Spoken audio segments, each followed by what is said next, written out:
ကတော့ဗျာပွင့်နေတဲ့အချိန်တနတောင်းတန်းရှိတဲ့အချိန်မှတောင်မှပဲမိတ္တဝိနကဆိုတဲ့လူငယ်ဟာမိဘစကားကိုနားထောင်တရားတရားမရှိဘူးကိုယ်ချင်းသီလနဲ့မပြည့်စုံလူငယ်ပြီးပြောနေတယ်မိဘပြောတဲ့စကားလုံးဝနားထောင်အဲ့ဒါလို့ချစ်ကန်နေတဲ့လူငယ်တယောက်နောက်ဆုံးမှာ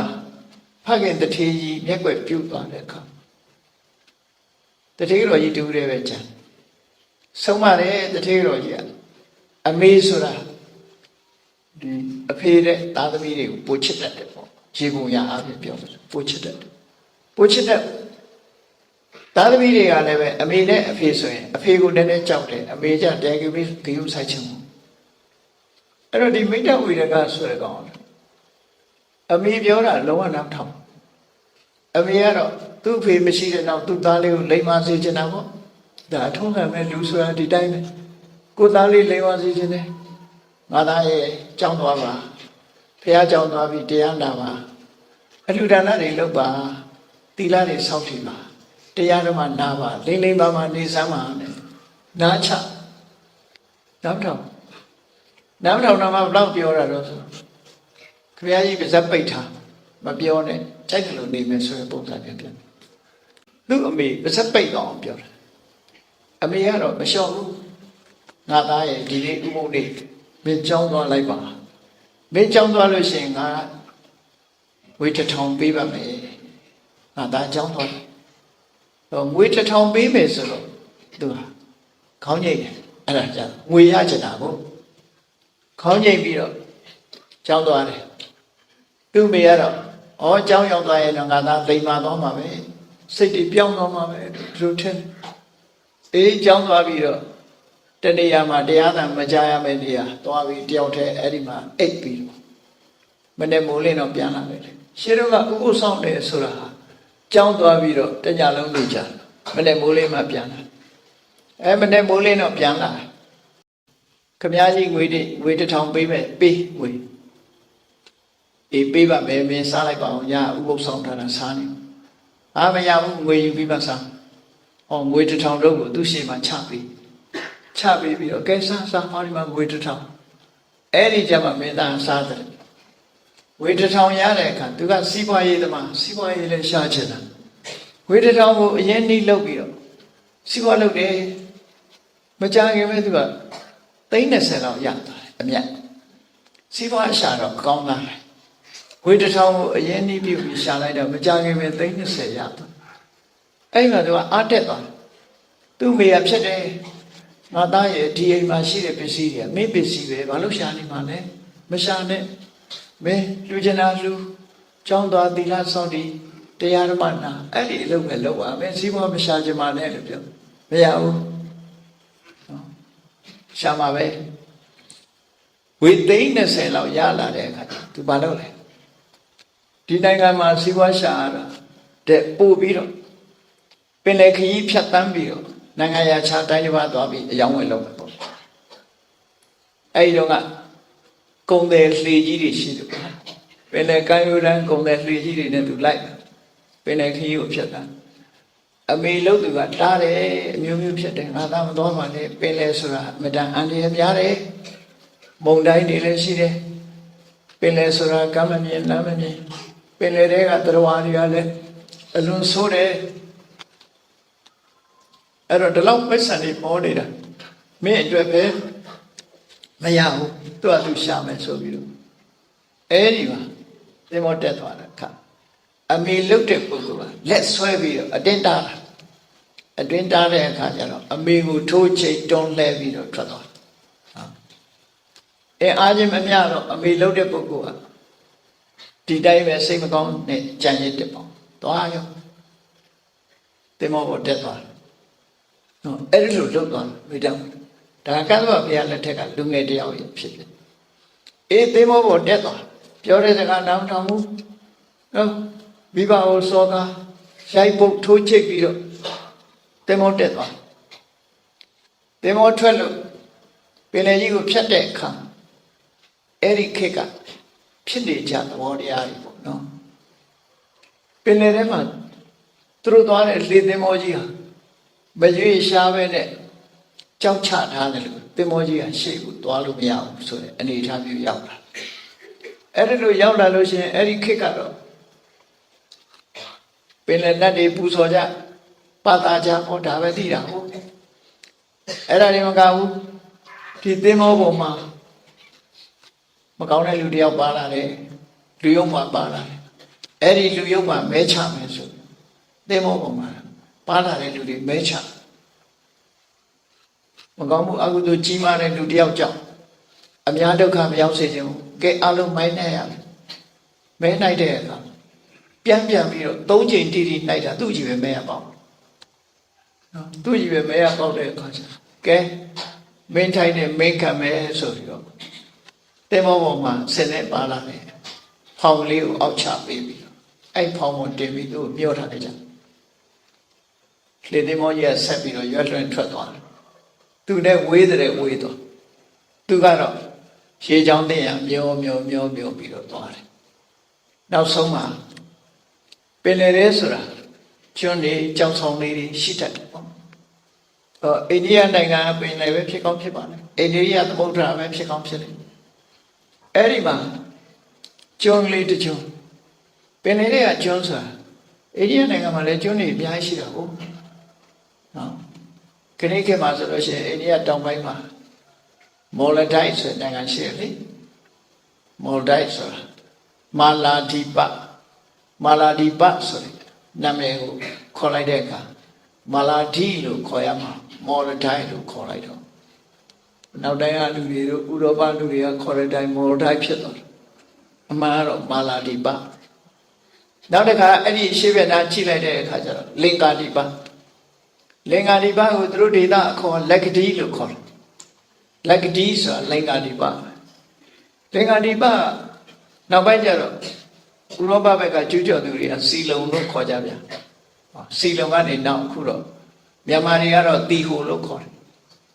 နောက်ပိုင်းကျတော့သီရိလင်္ကာလို့အခုကနေခေါ်နေကြကျွန်းပဲအဲ့ဒီကျွန်းနိုင်ငံတွေရှိနေတာကျွန်းနိုင်ငံတွေဆိုတာတစ်ခါရေအောက်ရောက်သွားတယ်တစ်ခါရေပေါ်ပေါ်လာတာမျိုးတွေဟာကျွန်းတွေဆိုတာရှိတတ်တယ်လေအဲ့တော့ဗိဒ္ဓဝေနကကိုဖောင်ထဲမျောချလိုက်တဲ့အခါဗိဒ္ဓဝေနကကလည်းပင်လယ်ထဲမျောပါသွားတာမျောပါတော့ကျွန်းလေးတစ်ကျွန်းပေါ်ရောက်သွားအဲ့ကျွန်းပေါ်မှာသူတက်ပြီးတော့ကြည့်တဲ့အခါဘာတွေတွေ့တော့လို့ဆိုပထမကျွန်းလေးရဲ့ကျွန်းငယ်လေးတစ်ခုသူတွေ့တယ်အဲ့တွေ့တဲ့အခါမှာဖန်ပိတ်မှန်နဲ့တာသာနာဖန်ကူကြီးတွေဖန်ပိတ်မှန်ကြီးရှိတယ်ပေါ့အဲ့ဒီမှာဝေမာတိကပြိတ္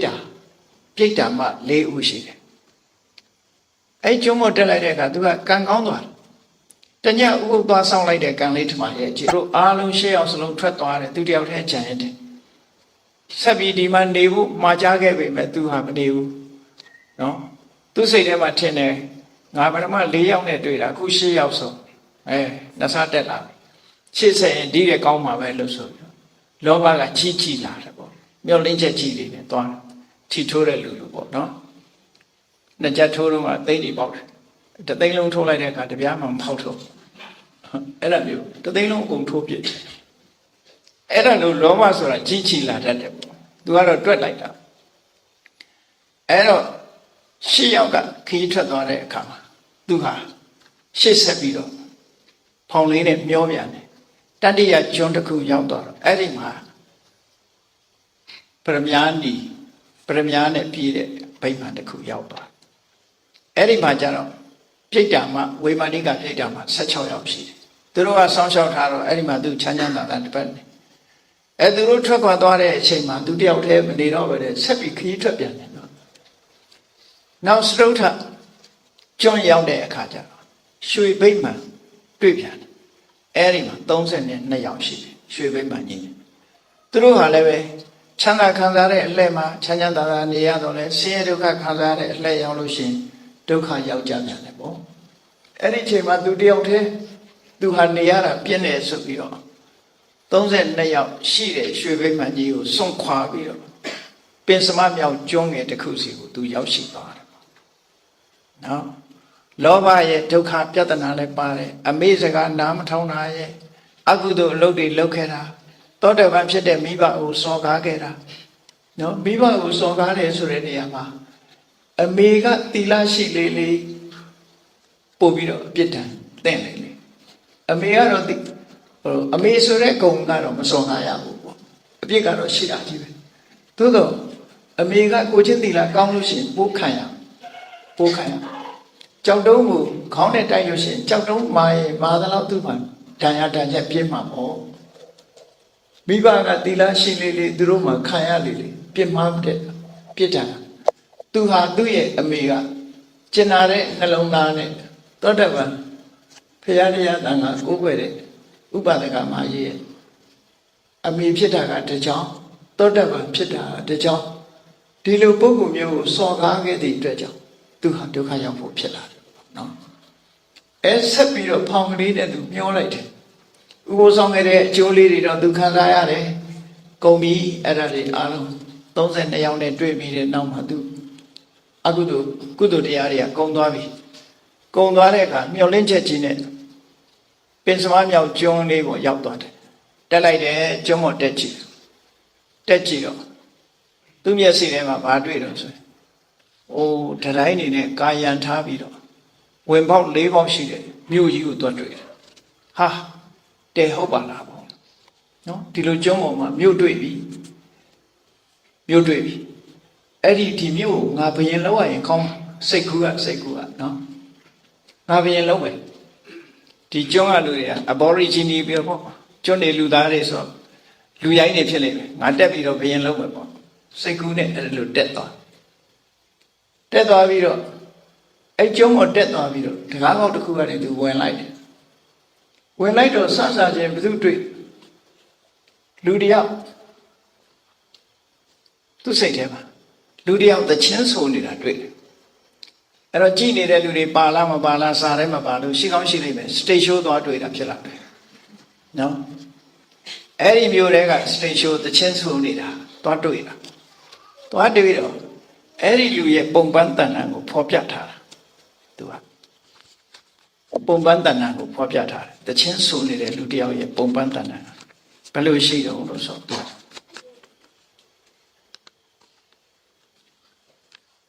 ခေါင်းပေါ်မှာဂျာပန်ကြီးပန်ထားခေါင်းပေါ်ကဂျာပန်ကြီးအမတန်လှတဲ့ဂျာပန်ကြီးကိုခေါင်းပေါ်မှာတင်ထားတယ်ခေါင်းပေါ်မှာပန်ထားတယ်ရင်ဘက်မှာလည်းပဲစီးနှောင်ထားတာတွေကတကယ်ကိုရင်ဘက်မှာရင်လွှမ်းတန်းစာတကယ်ကိုရင်လွှမ်းတန်းစာဘရက်ကြီးဝတ်ထားတာတော့သူစိတ်ထဲမှာထင်အဲ့ဒါနော်အလွန်လှပတဲ့ဘရက်ကြီးကိုရင်ဘက်မှာလွှမ်းပြီးတော့အဲ့ဒီလူကတချင်းဆိုတဲ့လူရဲ့ဒီဇိုင်းကိုကြည့်ခေါင်းပေါ်ကကြာပွင့်ကြီးရှင်ဘတ်ကြတော့ဒီရင်လွှမ်းတန်းစာအဲ့ဒါကြီးကိုဝတ်ဆင်ထားတယ်နောက်လူကိုကြည့်လိုက်တဲ့အခါမျက်နှာကြည့်လိုက်တဲ့အခါကျတော့စန္ဒကုနန္ဒာတွေလိမ့်ချထားတာခုခေတ်မိတ်ကတ်တွေတဲ့လှနော်အဲ့ဒါတွေလိမ့်ချထားတယ်သူဟာตายရတဲ့အတန်နဲ့သချင်းဆိုနေတယ်သူစိတ်ထဲမှာအဲ့လိုသချင်းတစ်ပုဒ်ပြီးသွားတဲ့အခါမှာသူကမပြောလို့ဟဲ့လူခမည်းခေါင်းပေါ်မှာပန်းနေတဲ့ဂျာပန်ကြီးကျုပ်ပေးပါလားကျုပ်လည်းခမည်းလို့ပြောချင်တယ်ပေါ့ဒီမြို့မှာပျော်ပျော်လေးနေချင်ဟိုလူကမျက်လုံးပြူးသွားတယ်တကယ်တော့သူရောက်နေတာဟာသူမျက်စိနဲ့ဥဒ္ဒရငရဲဆိုတဲ့ငရဲမျိုးကိုရောက်တယ်နော်ကိုလူကတကယ်ကကြာပန်းမဟုတ်ဘူးသူမျက်စိထဲမှာကြာပန်းလို့ထင်တာခေါင်းပေါ်မှာတင်တုံးဆက်ကြီးကခေါင်းပေါ်မှာမျက်ဖြတ်ဆက်ကြီးလိုပဲလဲနေတယ်ခေါင်းကိုရိတ်ဖြတ်နေတာအရည်တွေကနေပြီးတော့ရိတ်ဖြတ်ပြီးအရည်တွေပါပြတ်ရုံထွက်လို့မရအောင်လည်းပဲဒီချီနှောင်ထားတာတွေကိုသူကတကယ်ကိုရှင်လွမ်းတန်းစာကြီးဘရက်ကြီးဆင်ထားတယ်လို့သူစိတ်ထဲမှာမြင်နေတယ်ဟိုကအမလေးလူလေးလူငိုးနေတာကိုသူကတချင်းတန်လို့ထင်တယ်တကယ်ကတော့အမလေးလူလေးနဲ့ဒုက္ခရောက်လို့ခုံပေါက်နေတာကိုသူကအကလို့ထင်နေပြန်နော်မျက်စိကမှားသွားပြီသူမြင်တဲ့မြင်ကွင်းဟာတကယ်ငရဲပြေကငရဲခံနေရတဲ့လူတော့မြင်တာသို့တော်သူ့ရဲ့မျက်စိထဲမှာဆိုလို့ရှိရင် ခေါင်းကသွေးတွေစီးကြပြီးတော့မျက်နှာနေတာစန္ဒကုဏ္ဏတွေလိမ့်ထားတယ်လို့သူကထင်တာမှန်သွေးရဲရဲမျက်နှာပြင်မှာသွေးရဲရဲလူးနေတာအမလေးအလိုလေးအော်ပြီးငိုကြွေးနေတာကိုပဲသူကတချင်းတန်လို့အောင်းမိတယ်အဲ့ဒါလို့အခြေအနေရောက်ပြီးတော့သူကတကယ်ချင်းမင်းကောင်းပေါ်ကဂျာပန်ကြီးကလှလိုက်တာငါပေးပါလားဆိုတော့ဟိုလူကသူ့ကိုစိုက်ကြည့်တယ်ဟဲ့လူဒါဂျာပန်မဟုတ်ဘူးဂျာပန်မဟုတ်ဘူးဒါသင်တုံးဆက်ကြီးမပေးမပေးချင်လို့ငါ့ကိုလိန်ပြောနေတာပါမပေးချင်လို့မင်းကလိန်ပြောတာမဟုတ်လားငါမြင်သားပဲဂျာပန်ကြီးပဲလှဆိုတော့ငရဲခံနေရတဲ့ဟိုငရဲသားအစ်စ်ကဘလို့တွေးမိတော့ဆိုရင်ဒီကောင်လဲငါလို့ဆိုးတဲ့ကောင်ဖြစ်တော့တယ်နော်ငါတော့လွတ်ချိန်တမ်းမိတဲ့တူတယ်ဆိုပြီးမင်းဒီလောက်လိုချင်ရော့ဆိုပြီးတော့ခေါင်းမောကပုံမှန်ဆိုရင် तू ဖြုတ်လို့မရဘူး तू လွတ်ချိန်ကြလို့ပြုတ်သွားတာခေါင်းနဲ့ခေါင်းပေါ်မှာလှမ်းပြီးတော့ကင်လိုက်တဲ့အချိန်မှာတင်လုံးဆက်ကြီးကအလွယ်တကူလက်ထဲပါလာတော့ရော့ဆိုပြီးတော့ခေါင်းပေါ်တင်ပေးတယ်နော်ခေါင်းပေါ်လဲရောက်ရောတင်လုံးဆက်ကလဲပါလေရောအဲ့ဒီကြတော့မှအမလေးလူလေးဟိုကောင်းပဲရောက်သွားတော့ဆိုမရှိတော့ပျောက်သွားပြီအဲ့ဒီကြတော့မှ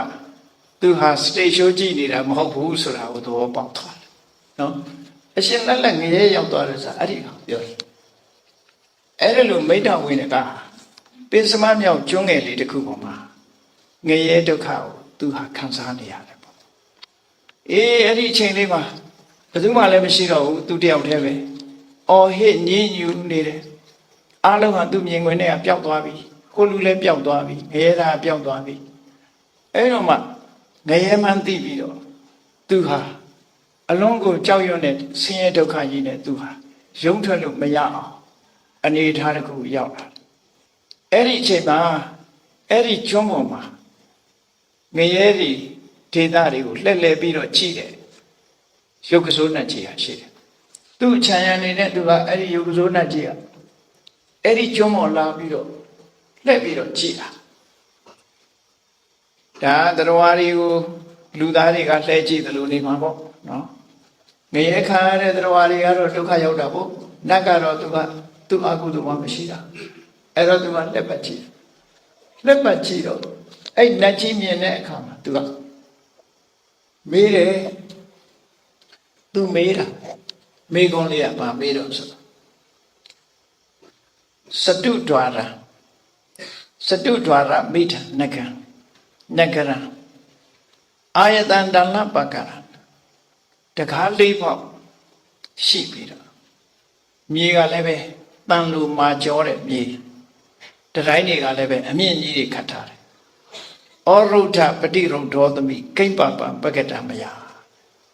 တကားလေးပေါ့နဲ့သူတယောက်တည်းမှာဟောဒီလိုဒိုင်းကြီးတွေခတ်ထားပြီးတော့ဘယ်နေရာမှာဖောက်လို့မရတော့အောင်တန်မြေကြီးနဲ့တိဆောက်ထားတယ်သူ့ကိုပိတ်ဆို့ထားတယ်ဒီမျိုးကြီးထဲမှာသူရောက်လာတာသူဘာတွေများမကောင်းတာတွေလုပ်ခဲ့လို့လေဘာကြောင့်သူဒီနေရာရောက်ရတယ်လဲယောဂစိုးတန်ကြီးကိုမေးတာနော်တပ္ပေအပိဟိတဒွါရာဩရုဒ္ဓောသမိယထာတိသောငါကလေးတကောင်ကိုဖမ်းပြီးတော့လောင်ကြိုင်နဲ့ထဲထားတယ်လို့သူလည်းပဲဒီမျိုးထဲမှာလောင်ပိတ်မှုကိုခံရပါတယ်တဲ့ခိမာဓိကရဏယက္ခစက်ကဖိနိဟတောဟတာဘာကြောင့်သူခေါင်းပေါ်မှာလည်းပဲအမြဲတမ်းရိပ်ဖြတ်နေတယ်ချွတ်လို့မရလိုက်တဲ့တင်တုံးဆက်ကြီးဟာသူ့ခေါင်းကိုခုတ်ဖြတ်နေတာနော်သူ့ခေါင်းကိုရှာပြီးတော့အမြဲတမ်းဒုက္ခပေးနေတဲ့ဒီတင်တုံးဆက်ကြီးဟာသူ့ခေါင်းပေါ်မှာဘာကြောင့်လဲနေရသလဲအဲ့ဒီရုပ်ကစိုးတန်ကြီးကိုမေးလိုက်တဲ့အခါကျတော့ရုပ်ကစိုးတန်ကြီးကပြောတယ်သူကြည့်ပြီးတော့လတ္တတတသဟတနိအတိရေကာနိဝိတတိအနုကမ္မကနာညာတိနံဝဆနံတမ္မနဂရိသူ့ကိုကျင်နာတဲ့အခေါ်လေးနဲ့ခေါ်တာ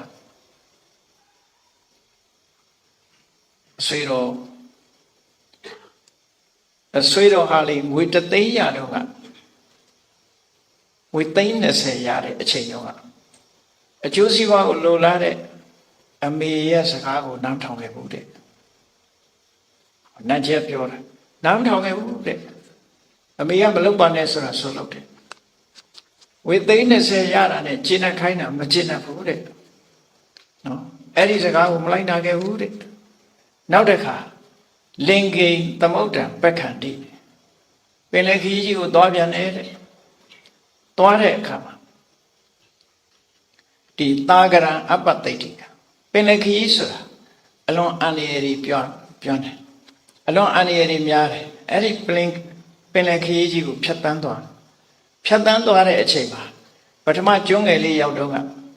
ဝေမာနိကပြိတ္တာမှာ၄ယောက်နဲ့တွေ့တယ်တခါဆက်ပြီးသွားတဲ့အခါဝေမာနိကပြိတ္တာမှာဒုတိယကျွန်းမှာ၈ယောက်နဲ့တွေ့တယ်အဲ့ဒီကနေနောက်တတိယကျွန်းပေါ်ရောက်တဲ့အခါကျ16ယောက်နဲ့တွေ့တယ်စတုတ္ထကျွန်းပေါ်ရောက်တဲ့အခါမှာ32ယောက်နဲ့တွေ့တယ်အတိစ္ဆာဆက်ကမာသရောအဲ့ဒီနားမှာမင်းကျေနပ်တဲ့နေပေါ့မကျေနပ်ဘူးရှေ့ဆက်ပြီးတော့မင်းထွက်လာခဲ့တယ်ထွက်လာခဲ့တာအိစ္ဆာဟတတပောတတစက္ကံဗမတိမတကေမင်းရဲ့လောဘဟာအလွန်ကြီးမားတယ်ပေါ့တွေ့တာတွေကောင်းတွေတွေ့ရတာနဲ့အဲ့ဒီနားတွေကျေနပ်ပြီးနေရမှာမနေဘူးတဲ့လောဘ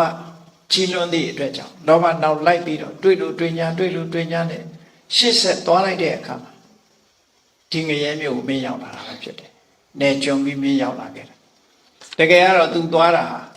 လောဘကြောင့်ကြီးမဟုတ်ဘူးအကုသိုလ်ကတွန်းပေးတယ်။အဲ့ဒီကိုမရောက်ရအောင်သွားခိုင်းနေတဲ့သဘောပေါ့နော်။အဲ့ဒီလိုနတ်ကြီးကသူ့ကိုတရားဟောတာလောဘဆိုတာဘယ်တော့မှမပြည့်ဘူးကွာမင်းမှတ်ထားမင်းလူချင်းနေဦးမှာပဲဥပရိဝိတာလာလောဘဆိုတာအကိုင်းတွေအခက်တွေနဲ့နော်တစ်ခုရရင်နောက်တစ်ခုလိုချင်ပြန်နောက်တစ်ခုရနောက်တစ်ခုလိုချင်ပြန်လိုချင်လို့ဘယ်တော့မှမဆုံးဘူးတဲ့ဒုပူရာပြည့်ဖို့ခက်တယ်လောဘဆိုတာဘယ်တော့မှအလိုမပြည့်ဘူးအိဆာဝိတ္တကာမိတဖြည်းဖြည်းပြတ်သွားတယ်လောဘရဲ့သဘောပြတ်သွားတယ်ဘယ်အပြင်တော်လောက်ပြီးဘယ်အပြင်တော်လောက်ပြီးတော့မရှိဘူးတဲ့လိုချင်နေမှာအဲ့ဒီလိုလောဘကျေပြတ်လာပြီယေသတံလူကိသန္တိတေဟွန်တိစက္ကတာရိနောအဲ့ဒီလိုချင်စရာတွေများလာလေလိုချင်စိတ်တွေနဲ့လောဘနောက်လိုက်လေအဲ့ဒီပုဂ္ဂိုလ်မျိုးခေါင်းပေါ်မှာဟောဒီလိုသင်္နှုံးဆက်ကရောက်လာတတ်တယ်ကွာမင်းခေါင်းပေါ်သင်္နှုံးဆက်ရောက်တာအဲ့ဒါမင်းလောဘကြီးလို့မင်းရောက်လာဘဟုဗန္တံအဝဟာယမက္ခံအပ္တိဝိခိယမင်းဟာဂရေ80ကျော်သွားတဲ့တထေးသားဖြစ်တယ်အဲ့ဒီစိစိမ်ဥစ္စာတွေလည်းမင်းနေနိုင်ရသားနဲ့ကုသိုလ်ကောင်းမှုတွေလုပ်ပြီးတော့နေနိုင်ရသားနဲ့အဲ့ဒီလောက်များပြားတဲ့ပစ္စည်းဥစ္စာတွေကိုမင်းစွန့်ပြီးတော့မစင်မကျင်တဲ့အန္တရာယ်များတဲ့ခရီးကိုမင်းထွက်ခဲ့တာဟုတ်။နာကြီးကလည်းသနာတယ်လေမင်းဒီမလာသေးဘူးတဲ့မလာသေးတဲ့နေရာမင်းလာခဲ့တာဟုတ်။မေကံအပတိဝိခိယ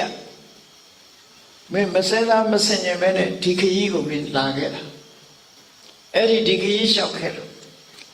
ယေတံစေတံအသင်္ခတံတေဟွန်တိစက္ကတာအဲ့ဒီလိုမသွားတဲ့လမ်းတွေကိုမစင်မချင်းသွားတတ်တဲ့ပုဂ္ဂိုလ်ကြီးခေါင်းပေါ်မှာဟောရလို့သင်္နှုံးဆက်ရောက်လာတတ်တယ်မင်းဟာမစင်ကျင်တာပဲမသွားတဲ့ဘူးနောက်ဆုံးမှဘာပြောလဲကမ္မံသမိခဝိပုရံစဘောကမင်းလုပ်ခဲ့တဲ့ဟာတွေကိုမင်းပြန်စဉ်းစားလိုက်တယ်မင်းအမေကိုတွန်းလဲပြီးတော့ရိုက်ပုတ်ခဲ့တယ်မဟုတ်လားမင်းလုပ်ခဲ့တဲ့အကုသိုလ်တွေမင်းစဉ်းစားကြည့်နော်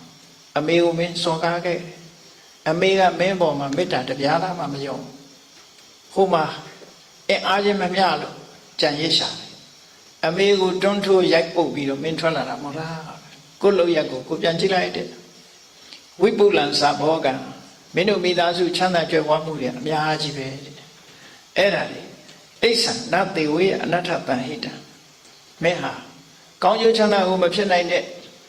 ကောင်းကျိုးချမ်းသာကိုမပေးတဲ့လောဘကိုမင်းလက်ခံပြီးတော့နေတာပေါ့ကရိယဝါကြံအနုကမ္မကနာတန္တာရိတနာတိဝတေယစက္ကံ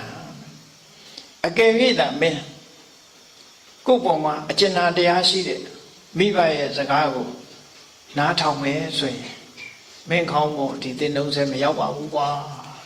အခုတော့မင်းဘာမှမတတ်နိုင်တော့ဘူးမင်းခေါင်းပေါ်တင်လုံးဆဲရောက်နေနော်ဘယ်လိုမှဖြုတ်လို့မရတော့ဘူးမင်းကဒီအဆင့်ဒီအောင်မင်းလှုပ်လာခဲ့တာကိုမင်းခေါင်းပေါ်တင်လုံးဆဲမင်းခေါင်းပေါ်မှာလွှမ်းမိုးနေတော့မှာပဲအဲ့ဒီလိုဝမ်းနဲ့ပတ်နဲ့နတ်ရုပ်ကစိုးနတ်ကြီးကပြောပြတဲ့အခါသူကပြန်မေးတယ်ကိဝသုရန္တုမေယက္ခစက္ကံတိရတာထတတိဒါဖြင့်ဗျာကျွန်တော်ခေါင်းပေါ်မှာဒီသင်္တုံးဆက်ကြီးကဘလောက်ကြာများရှိနေမှာတော့ဒီဆက်ကြီးကဘလောက်ဘယ်နှစ်များကြာအောင်လဲနေမှာတော့တဲ့ဖြုတ်လို့လည်းမရဒုက္ခရောက်ဒီသင်္တုံးဆက်ကြီးကခေါင်းပေါ်မှာဘယ်နှစ်ကြာအောင်လဲမှာတော့ကတိဝတ္တသဟတာနိတံမေအခါဟိပုစီတော်နှစ်ပေါင်းဘလောက်ကြာလဲနေမယ်ဆိုတာခမည်းသိလောက်ပါတယ်ကျုပ်လုပ်ခဲ့တာတွေခမည်းအကုန်ပြောတာအမှန်ကြီးပဲအဲ့တော့ကျုပ်ခေါင်းပေါ်ဒီဆက်ကြီးကဘယ်နှစ်များလဲနေဦးမှာတော့စီလဲကုန်မှာမဟုတ်ဘူးမီးလဲပြတ်မှာမဟုတ်ဘူးအဲ့ဒီဟာကနော်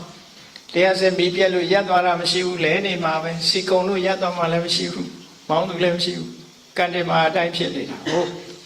အဲ့ဒီသင်္တုံးဆက်ကြီးကတော့လဲနေမှာပဲလဲပြီးတော့သူကောင်းရစရာမရှိအောင်ရှာပြီးတော့တွေးတဖြန်းဖြန်းကြနေမှာကောင်းအဲ့ဒါလို့တံမေအခါဤပုစီတော်ကျွန်တော်မေးတာဖြေစမ်းပါဆိုတော့ရုပ်ကစိုးနတ်ကြီးကလေတန်းလေးလျှော့လျှော့အတိတရောပစ္စတရောမိတ္တဝိန္ဒသူနောဟိမေအေးငါတတိယသလောက်ပြောမယ်မင်းငါပြောတဲ့စကားသိချနာထောင်းတဲ့အတိတရောပစ္စတရောအရှိကြီးပါကွာနှစ်ပေါင်းအများကြီးမင်းခံအောင်ပါနော်ဘယ်နေ့ဘယ်ရက်မှာပြီးမယ်ဆိုတာငါပြောနိုင်ဘူးတဲ့စက္ကန္တေတိရတိမာဝိတ္တနတ္တံစီဝံပမောက္ခတိမင်းကောင်းပေါ်မှာစက်ကြီးကဘယ်တော့မှဖြုတ်မရပဲနဲ့ဒီတိုင်းပဲလဲပတ်နေဦးမှာမင်းအသက်ရှင်နေသမျှတော့လွတ်ဖို့မစင်စားနဲ့တဲ့ဒီဒုက္ခမင်းခံရအောင်မယ်နတ္တိစီဝံပမောက္ခတိတဲ့မင်းရှင်နေရတော့ဘယ်တော့မှမလွတ်ဘူးသေရင်တော့လွတ်ကောင်းလို့မယ်ပေါ့အဲ့တော့အရှင်လက်လက်သူငရဲကြသွားတဲ့သဘော